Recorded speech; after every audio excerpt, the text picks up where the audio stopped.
Okay. And let's give a big mid-camp welcome, even though you're all muted, to Laura for presenting Surviving the Drupal Learning Curve. Thank you so much.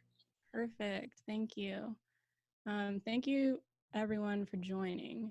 I'm going to go ahead and get started. But first, just thank you so much to the MidCamp team, because I know this was no small feat to coordinate, but continuing on under the circumstances. And also thank you to all the MidCamp sponsors for making this possible.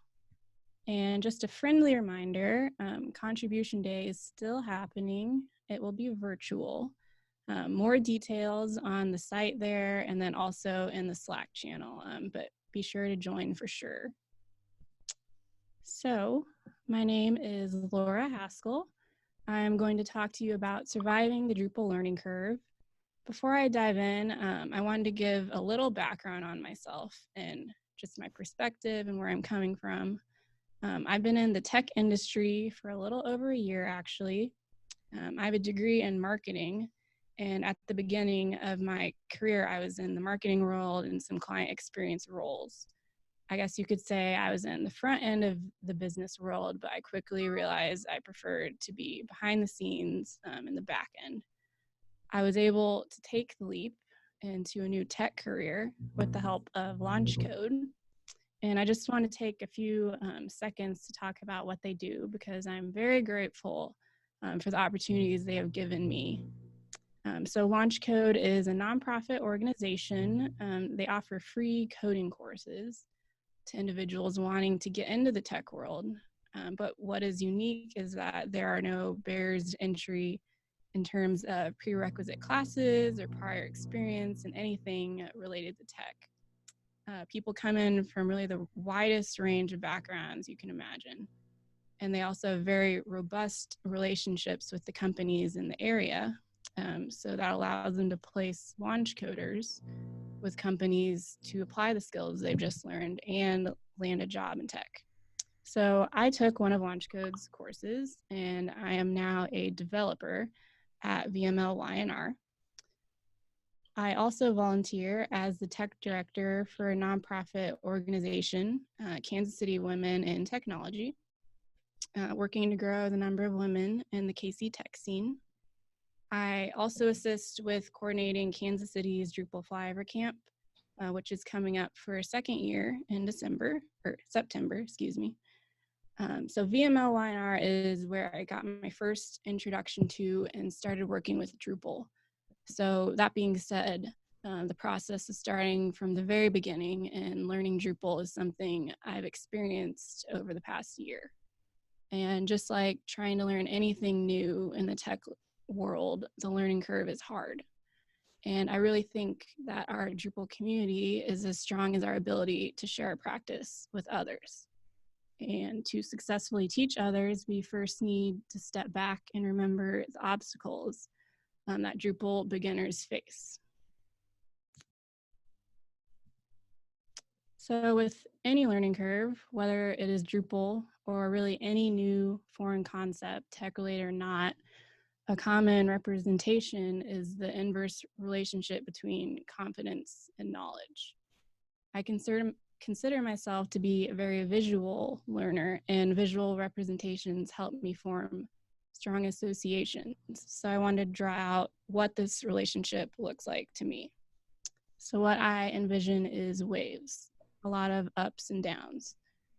I'm going to break apart each of these sections of the learning curve further, but to give an overview first, usually when we start out on our learning journey, we can shoot upward with a wave of confidence, and it's because we have a plethora of hand-holding resources that can get us to a basic level of knowledge. And we feel like the current is moving with us. However, the reality is we may not fully understand the inner workings of how all the moving pieces are fitting together. As we run out of those highly polished tutorials, there's a moment of realization that we might not have all the tools we need.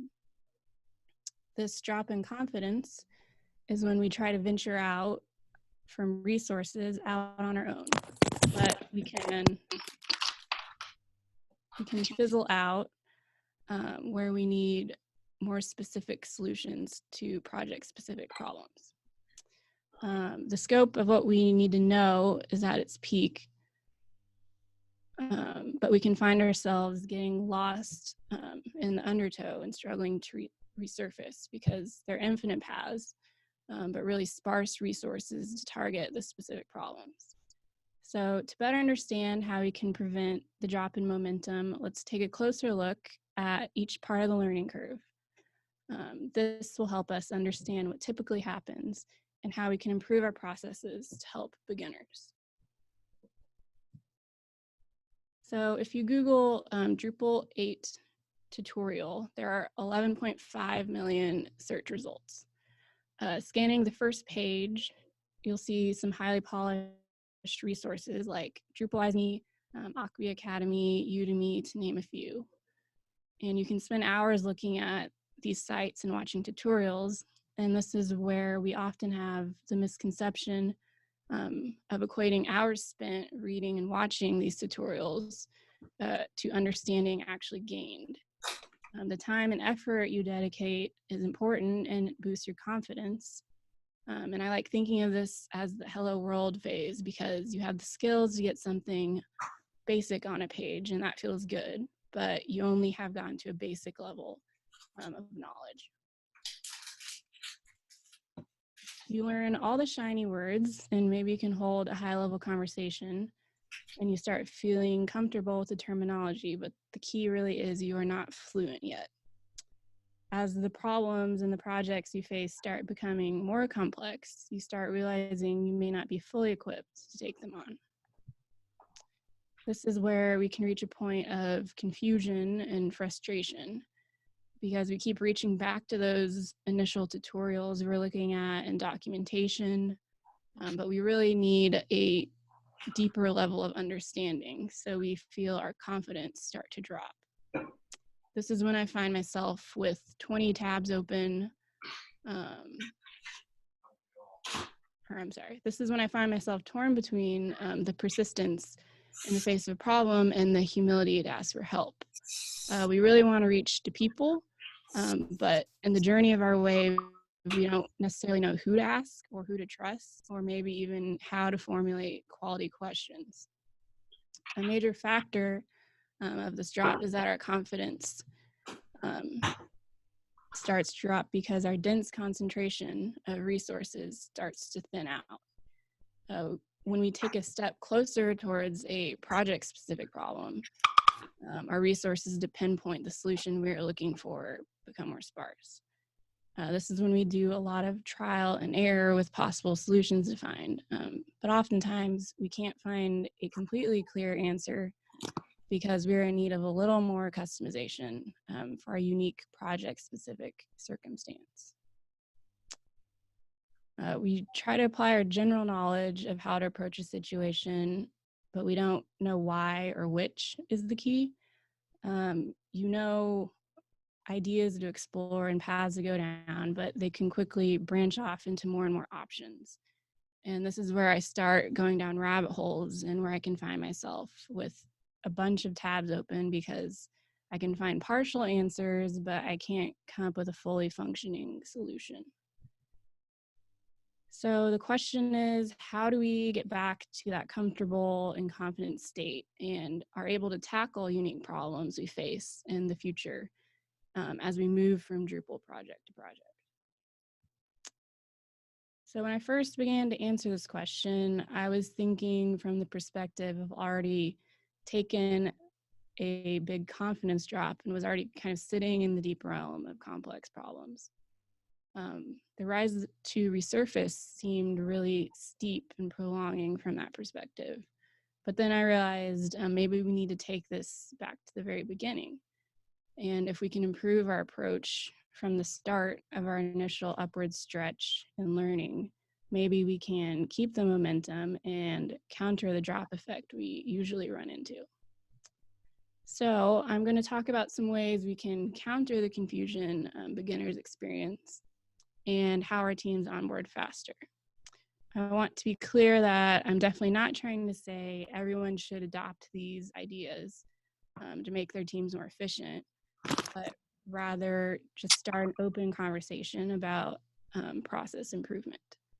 My hope is that you can take away some ideas, then continue the conversation with your teams to expand and create methods that best serve your unique team and help onboard your devs faster. So, from the beginning, what if we took the endless curriculum options and provide a basic map to navigate them more efficiently? It can be really easy for beginners to jump all over the place and lose sight of a clear direction to follow. I think all the content you can find in tutorials out there is useful, but it can be very overwhelming for someone new. It can also facilitate a quantity over quality mindset because you're still in a stage when you're trying to absorb as much as you can and learn fast.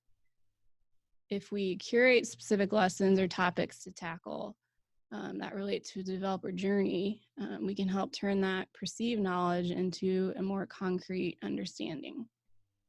This will give beginners a solid starting place and most importantly, an understanding that parallels that wave of confidence they are experiencing. So something my team has introduced over the past 6 months is a bi-weekly Drupal training class. In each class together for an hour, we are working towards creating a blog. We started with the initial gathering of requirements, just like we would get from a client, and the definition of a build doc, and we'll move through all the steps of the process to create the site, such as, just to name a few, building components, views, and managing configuration, theming, setting up libraries and pre-processing, how to develop custom modules, and how to implement existing ones from Drupal.org. And we'll go all the way through deployment. Along the way, we also touch on related topics as we see fit, like Git flow or different tools like Doxel or Xdebug. One of the most important parts of this class is the variety of perspectives that the team brings. The class is led by very experienced Drupal developers, but all the perspectives are important and will bring different questions and different perspectives, and each add something different. The class is also mixed with a sort of open hours format where anyone can bring a question or project problem they've been working on. There's no agenda, just really to bring anything that you're working on that you'd like the larger team's thoughts on, whether it's something you want to show off or maybe something you need a little help with. So really, I think there are endless opportunities to add different components to the class idea, like take-home exercises for those who maybe want to apply what they've just learned on their own, or maybe structuring a curriculum aligning with the Drupal 8 Acquia certification test, with the goal of everyone being prepared to take the test at the end. And of course, good updated documentation. For example, recording the training classes would be easy, and putting them in a shareable location for devs to reference back to, and for new beginners in the future to watch. With documentation, I think the key is definitely maintaining it though.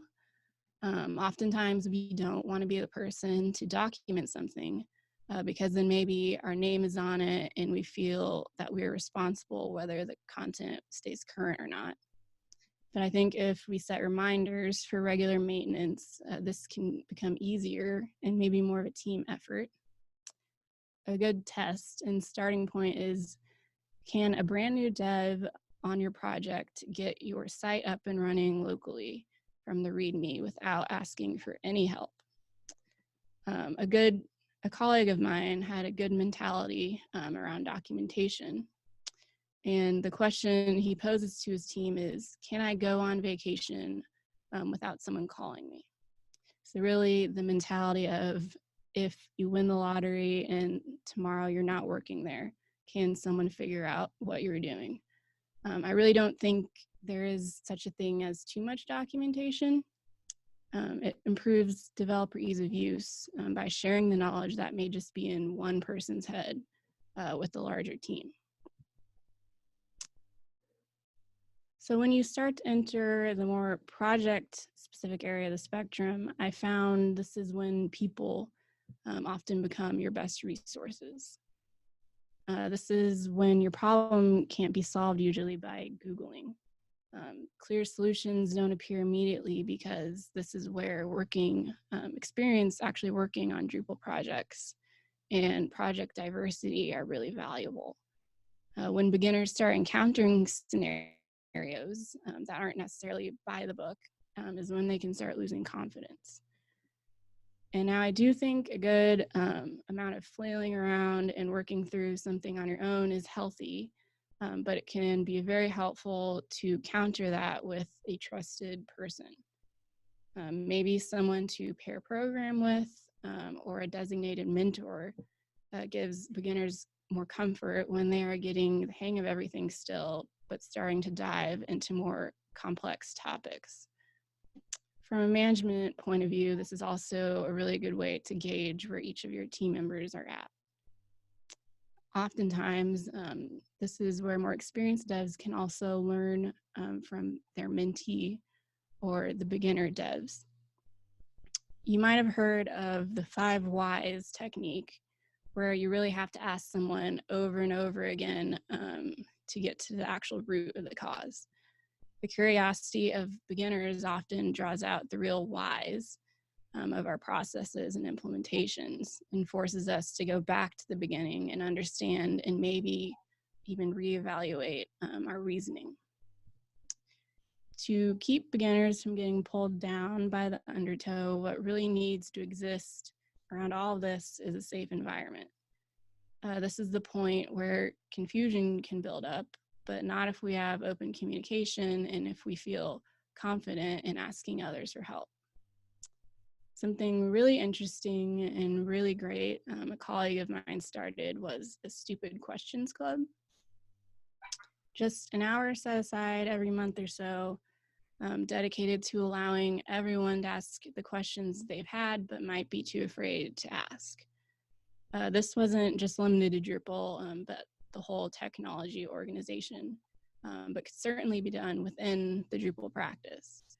A Slido was set up, which is just an audience interaction tool that allows people to submit questions anonymously. You can actually vote up on questions as well, depending on what the audience wants to discuss or know the answer to. And it's pretty neat when you have higher up leadership to junior devs in the room, but really everyone feels like they are on the same level of comfort. And I think that environment created during that hour every so often also carries over into the day-to-day and gives people more confidence in asking questions all the time. So to decrease the amount of abstract problems we will face, we can continue to standardize processes where possible. It can go back to providing a clear outline and also streamlining the process for onboarding new Drupal devs. So something the Drupal team at VMLY&R is contributing to is a Drupal 8 kit, just in a GitHub repo that includes some good practices that help standardize the building and maintenance processes from Drupal project to project. The kit includes a multitude of things and continues to grow and improve, but just to mention a few, it includes the Doxel command suite, build processes, site configuration, like default environments and standard accessibility improvements. It also includes a base theme and even a Bitbucket pipeline setup. There are also very verbose and clear instructions in the README, so everyone can still understand the reasoning behind the implementation. It's really important what goes into the kit, but the most important part is the idea behind it. Recently, a single dev used Kit to build the kc.org website very quickly. And as the kit grows, it is used more frequently on client projects, and it gives devs guidance and the ability to spin quality project up quality projects up fast. It takes away some of that abstractness that maybe beginners would have to battle on their own each time, and replaces it with a lesson that's applicable to real project work. However, we will still inevitably run into those more complex problems, project-specific situations to solve for. And I think this is when code reviews can become very important. Everyone has a different approach to a problem and a different implementation to solve it. It's really important to share these different paths. This helps answer the which question when you're trying to decide between multiple solutions or ways to go about something, to what's a best fit for your particular situation.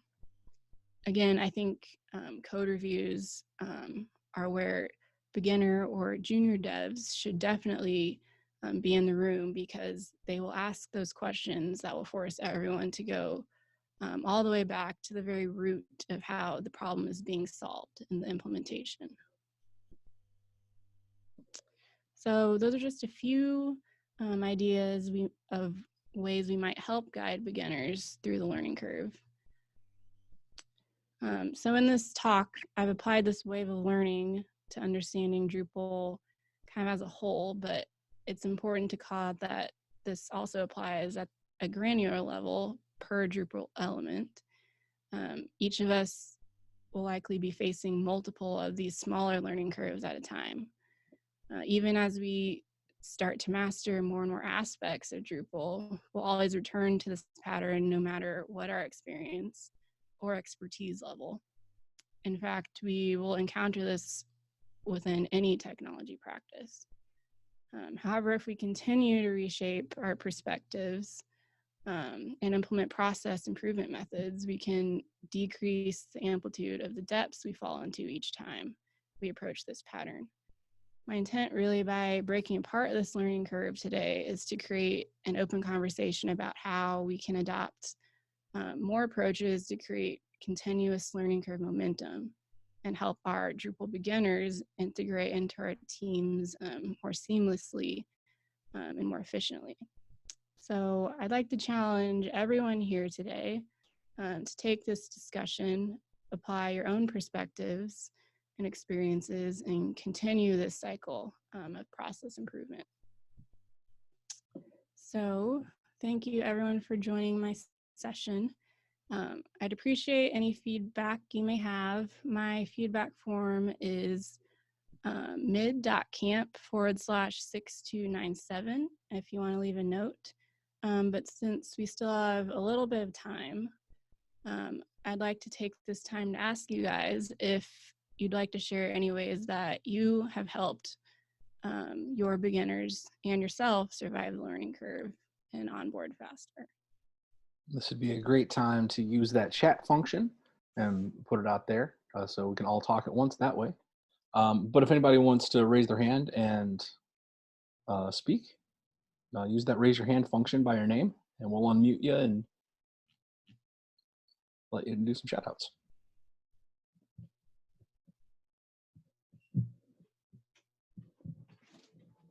Also, the light in this room went off when I was presenting. I don't know if you noticed. What was that? Sorry. The light in the room I was in turned off the motion sensor. So I was actually sitting in the dark. I don't know if you could tell though with the screen. Couldn't tell with the screen. We're not capturing the video speaker video anyway. Just the screen grabs like a normal session. Like if this is real normal MidCamp, like a normal video. Oh yeah, we got something from Lynn out there. Nothing is better than person-to-person help. I've had a great time at the Drupal 4141 meetup. Yeah, meetups are awesome. Mm-hmm. Definitely. Uh-oh.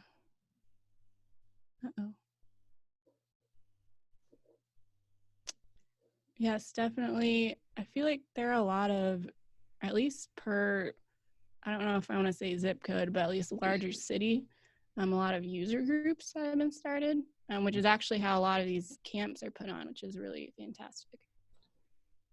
Yeah, absolutely. The Drupal, the MidCamp community here in Chicago has a monthly meetup. You can go to meetup.com and see Chicago Drupal, or Drupal Chicago. Never remember which order off the top of my head, and I'm a co-organizer. So, got another note here from Roy. One thing I realized too late was to remember to keep the main thing the main thing.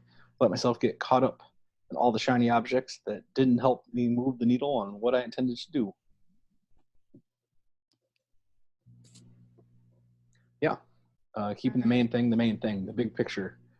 I think that's where kind of a guided curriculum, or if not an actual training class, just kind of a guide in general can really help. Just help you keep focused. And then when you're at a certain level, you can certainly go down all those rabbit holes and look at all the shiny things. But there are definitely a lot of them to do with Drupal. Oh, looks like somebody posted privately to me. And the Drupal Slack channel is a good resource to get help and outside the box suggestions. Very good point. Yeah, and I think, isn't that just Drupal is the name of the channel? Mm-hmm. Or maybe it's, yeah.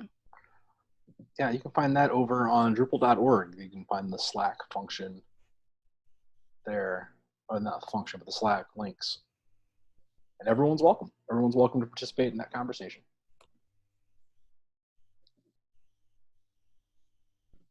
And your local community Slack channel can be a good resource. That's absolutely true. Here in Chicago, we've got the MidCamp Slack. Mm-hmm.